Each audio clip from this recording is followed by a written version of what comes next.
Buenas tardes, jóvenes del Divino Maestro. Los docentes de Ciencia y Tecnología hemos elaborado el siguiente documento para el quinto de secundaria, denominado ¿Cómo se origina la electroestática? Los orígenes de la electricidad. Los primeros descubrimientos. Tales de Mileto, el año 625 al 547 a.C., un antiguo científico y pensador griego, comprobó que si se frotaba ámbar, esta roca que está acá, esta resina, mejor dicho, se frotaba el ámbar con la lana, se atraían objetos ligeros que volaban y se adherían a él. Se cree que el físico y médico inglés William Hilbert, 1544-1603 de nuestra era, fue la primera persona en utilizar la palabra eléctrico. Además, inventó el primer instrumento eléctrico al que llamó versorium, ¿no? Que era una especie de aguja que tenía una flechita y que era atraído justamente por cargas eléctricas. El desarrollo de la electricidad desde Franklin. En el siglo XVIII, Benjamin Franklin, 1706 a 1790, voló una cometa, como se encuentra en esta figura, con la intención de capturar la electricidad de las nubes tormentosas, ¿no? E inventa el denominado pararrayos. En 1787, Luigi Galvani, acá tenemos a Luigi Galvani en este dibujo, se dio cuenta que al poner tejido animal muerto en contacto con dos metales, los músculos se contraían, ¿no? Por ejemplo, acá tenemos extremidades de una rana y ponía dos metales unidos, ¿no es cierto?, que se conectaban a los músculos de esta rana y hacía que, a pesar de que la rana ya había fallecido, los músculos se llevaran o se llegaran a contraer. Alessandro Volta, 1745-1827. Se enteró de este suceso que había hecho Luigi Galvani. En sus estudios posteriores consiguió desarrollar un instrumento capaz de producir cargas eléctricas, al que le llamó electróforo. Hacia 1800 anunció haber encontrado una fuente de electricidad. Era la primera pila para su época y la primera inventada. En 1820, Hans Christian Oster, 1777-1851, mientras realizaba sus experimentos, encontró que existía una relación muy estrecha entre los fenómenos eléctricos y los magnéticos que se daban en la materia. Así surgió el denominado electromagnetismo y se inventó un artilugio fascinante para esa época, el denominado electroimán. En las primeras décadas del siglo XIX, Michael Faraday, 1797-1867, realizó importantes descubrimientos que permitieron comprender la relación que existe entre la electricidad y el magnetismo. Sus trabajos facilitaron el desarrollo del generador eléctrico y el denominado motor eléctrico. En 1870, Thomas Alva Edison, 1847-1937, fabricó focos y otros elementos para facilitar el uso de la luz eléctrica en las casas. Una vez que la electricidad estuvo disponible, se empezó a pensar en nuevas aplicaciones, ¿no? Se inventaron aparatos para hacer más fácil y cómoda la vida para las personas. En sus casas, las planchas, estufas, batidoras, cocinas eléctricas y otras cosas más que conocemos en la actualidad. Otro descubrimiento importante fue el del telégrafo, perfeccionado por Samuel Morse, 1791 a 1872. Lo fabricó en 1837. A partir de aquí se abrió una importante vía en el desarrollo de las comunicaciones. Bueno, en la actualidad ya no tienen utilidad los telégrafos, ¿no? Pero en su época eran todo un suceso en las comunicaciones a distancia.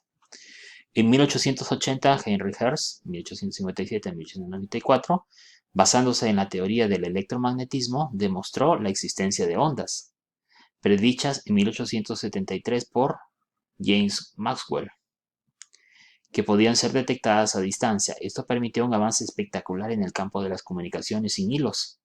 Se inventaron el radio y la televisión, ¿no? Fueron prácticamente los puntos de partida para estos dos medios de comunicación. La comprensión del comportamiento y la naturaleza de los electrones permitió el desarrollo de componentes electrónicos, como son las válvulas, los transistores. En la década de 1960 se desarrollaron técnicas para obtener circuitos integrados. Comenzó así la actual era de la electrónica. La electricidad está presente también en los seres vivos. Por ejemplo, la raya eléctrica es capaz de generar descargas eléctricas que pueden matar a sus víctimas que están cerca a ellas. En el caso del tiburón, tiene como aproximadamente 1000 sensores eléctricos que le permiten localizar su presa en completa oscuridad.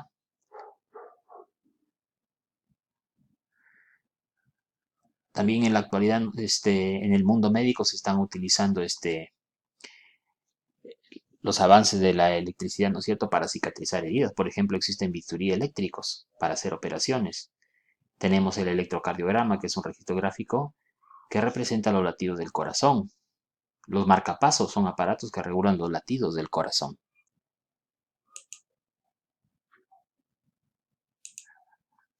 Teoría electrónica. Supongamos que tú eres poseedor de un supermicroscopio, capaz de aumentar las imágenes tanto como nuestra imaginación desee, ¿no? Tenemos acá una gota de agua, lo hacemos gotas más pequeñas, gotas mucho más pequeñas, ¿no? Seguimos, ¿no es cierto?, dividiéndolo en gotas cada vez más pequeñas hasta que llega al nivel de molécula. Recuerden que la molécula del agua está formada por 2 átomos de hidrógeno y uno de oxígeno.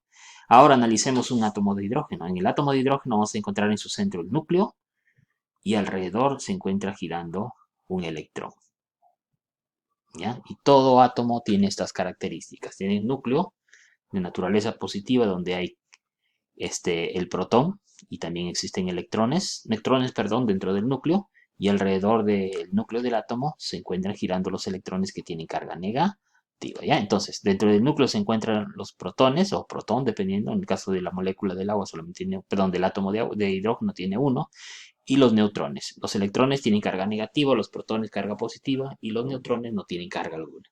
Los protones y neutrones están en el núcleo y los electrones giran alrededor del núcleo, ¿ya?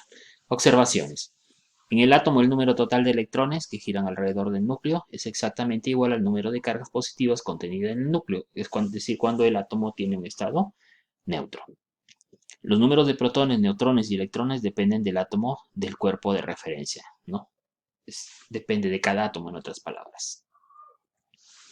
Electricidad. Es el efecto que producen los electrones al trasladarse de un punto hacia otro. La palabra electricidad proviene del griego electrón, que significa ámbar. Electrostática. Es una parte de la electricidad que se encarga de estudiar las cargas cuando se encuentran en reposo, las cargas eléctricas. Actividad. Vamos a ver un experimento denominado las bolas voladoras. Materiales: papel de aluminio, platos de plástico, un trapito de algodón. Procedimiento: hacemos unas bolitas con el papel de aluminio, como se observa acá en este dibujo o foto. Déjala sobre uno de los platos, coger el otro y frótalo con la tela de algodón. Acercar el que está cargado a las bolas de aluminio y estas empezarán a volar atraídas por él. Entonces, según lo que has visto, realiza un problema que tenga una causa y efecto, ¿no? Una variable independiente y una variable dependiente. Su hipótesis respectiva, la explicación del fenómeno que has observado y conclusiones a las que tú llegas. Ticket de salida. ¿Qué es lo más importante que aprendiste en la clase de hoy? ¿Entendiste la clase de hoy como lo sabes? ¿Qué preguntas tienes sobre la clase de hoy? Muchas gracias. Hasta otra nueva oportunidad.